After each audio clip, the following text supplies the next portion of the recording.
Let's solve this exponential equation. So the first equation is 5 raised to the 2x minus 3 power equals to 5 to the 9. So they have the same base, right? So let's say 2 to the first equals to 2 to the whatever.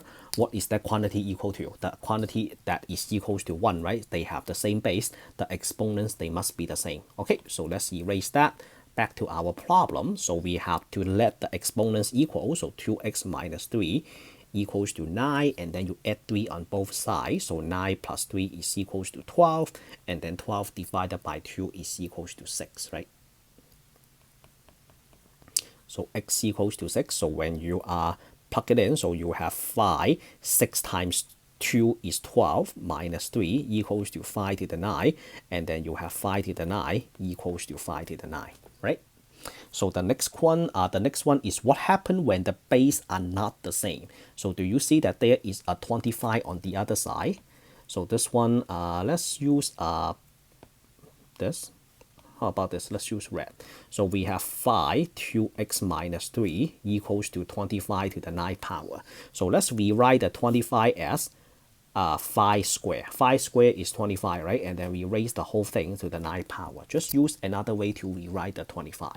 And then 5 2x minus 3. So on the right hand side, you can multiply the exponent. So 2x minus 3, this is 18, right? And then since now they have the same base, the two exponents must be equal. You have 2x minus 3 equals to 18. And then 2x that is equals to 18 plus 3 that is equals to 21.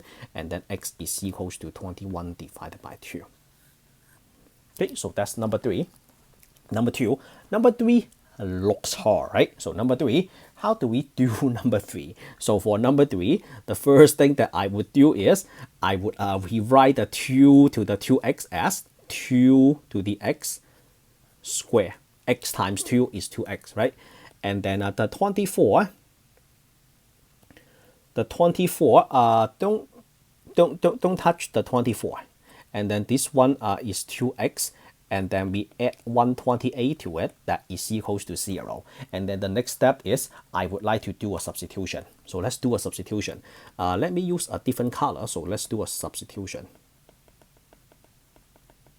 And then I'm going to let y equals to 2 to the x. So that means now we have y squared, right? So now we have, let's put this on the same color. So y squared minus 24, and then y plus 128, that is equals to 0.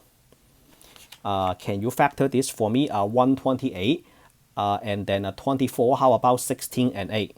Negative 16 times negative 8 is 28, right? So y minus 16, and then y minus 8, that is equals to, is that work?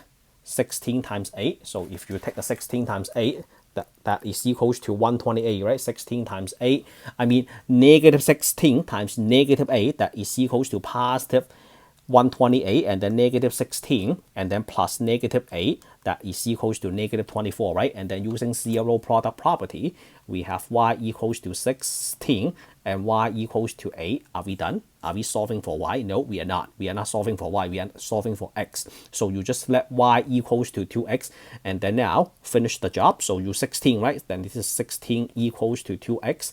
This is the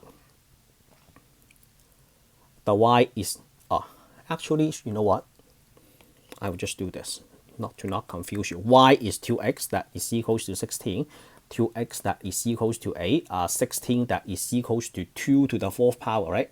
So 2 to the 4th power, and then 8 is 2 to the 3rd power. Then this is x equals to 4, and then the other one is x equals to 3.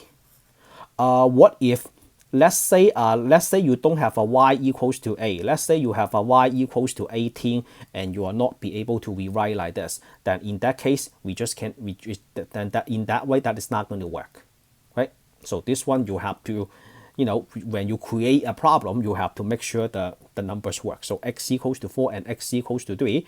X equals to 4 is an answer. 3 is an answer. If you want to check your answer, simply plug in 4 to make sure the equation is balanced, and then plug in the 3. make sure the equation is balanced. All right, so that's the end of this video. If you think my instruction is helpful and clear, give me a like, share this video in any social media. For me, Facebook is the best. If you are new to the channel, please click the subscribe button on your way out. I will see you all in the next lesson.